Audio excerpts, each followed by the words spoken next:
जन्म नाही पुन्हा।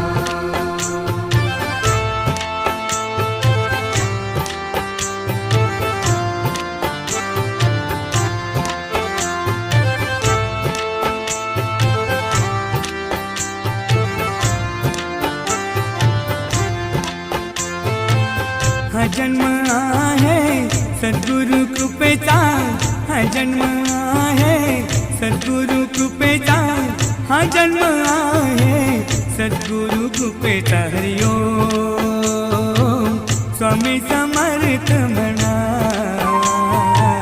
हा जन्म